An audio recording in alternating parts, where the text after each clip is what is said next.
শ্বশুরবাড়ি থেকে জামাইয়ের ঝুলন্ত দেহ উদ্ধার ঘিরে চাঞ্চল্য। বুধবার ঘটনাটি ঘটেছে ইটাহারের দুর্লভপুর লাইন বাজার এলাকায়। মৃতের নাম আকবর আলী, বয়স 32। তার বাড়ি রায়গঞ্জ থানার বড় বড়ুয়া গ্রামে। বিগত কয়েক বছর থেকে আকবর স্ত্রী সহ 3 সন্তানকে সঙ্গে নিয়ে শ্বশুর বাড়িতেই থাকতেন। এদিন সকালেও সব ঠিকঠাক ছিল। বাড়ির সকলে বাইরে নিজেদের মতন কাজ করছিলেন। কিছুক্ষণ পরে আকবরের স্ত্রী সহ পরিজনেরা বাড়িতে ঢুকে দেখেন ঘরের দরজা বন্ধ। অনেক ডাকাডাকির পরেও কোনো সাড়া শব্দ না পেয়ে তারা জানালা দিয়ে দেখেন আকবর নিজের ঘরে গলায় ফাঁস দিয়ে ঝুলে আছেন। এরপর তারা ঘরের দরজা ভেঙে আকবরকে উদ্ধার করেন। খবর পেয়ে ঘটনাস্থলে যায় ইটাহারের পুলিশ। তারা দেহ উদ্ধার করে ইটাহার গ্রামীণ হাসপাতালে নিয়ে আসলে চিকিৎসক আকবরকে মৃত বলে ঘোষণা করেন। পুলিশ দেহ ময়নাতদন্তের জন্য রায়গঞ্জ মেডিকেলের মর্গে পাঠিয়েছে। তবে অস্বাভাবিক মৃত্যুর মামলা করে ঘটনার তদন্ত শুরু হয়েছে। মৃতের দাদা জাহাঙ্গীর আলী বলেন, আমার কাকার ছেলে ভাই লাগে। কি নাম? আকবর আলী। ও নিজে কখনো মরতে পারে না।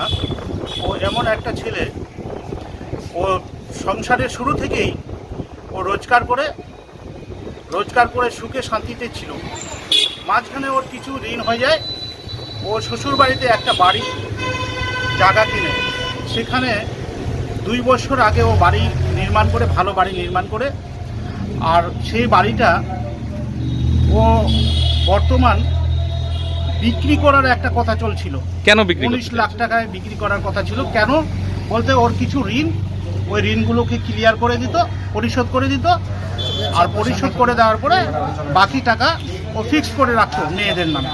কিন্তু ওর শ্বশুরবাড়ির শ্বশুর শাশুড়ি, ওর নিজের বউ, শালা সম্বন্ধীরা, মামা শ্বশুর, এরা সবাই মিলে তার বিপরীতে যায়, তাকে বাধা দেয়। ওদের মধ্যে ঝগড়া চলে। হ্যাঁ, তারপর ঝগড়া চলার পর সকালে ও ভালো ছিল আজকে, কিন্তু কিছুক্ষণ পর শ্বশুর বাড়ি থেকে ফোন যায়। ফোনের মাধ্যমে আমরা আকবরের বাড়ির আশেপাশে সবাই আমরা শুনি যে আকবর ফাঁসি দিয়েছে।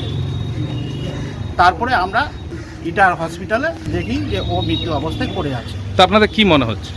টাকার জন্য আকবর আলীকে শ্বশুরবাড়ির লোকজন শারীরিক ও মানসিক চাপ দিত। আকবর আলীর বউ দুজনেই থাকতো। ওর বাচ্চা কাচ্চা আছে? হ্যাঁ, ওর বাচ্চা কাচ্চা 2টো মেয়ে, একটা ছেলে। 7 মাসে একটা বাচ্চা বয়স, আর বাকি একটা 8 বছর হবে, একটা 7 বছর হবে। আমাদের মনে হয় যে শ্বশুরবাড়ির লোকজন শ্বাসরোধ করে গলা ফাঁস দিয়ে ঝুলিয়ে দিয়েছে। ও নিজে মরার ছেলে না। কারা মেরেছে? ওর শ্বশুরবাড়ির লোকজন, ওর শ্বশুর শাশুড়ি, ওর নিজের বউ, ওর মামা শ্বশুর, শালা সম্বন্ধে। এখানে কি থানাতে অভিযোগ জানালেন? হ্যাঁ, জানার জন্য আসছি, জানাবো। ব্যুরো রিপোর্ট, উত্তর বাংলা সংবাদ।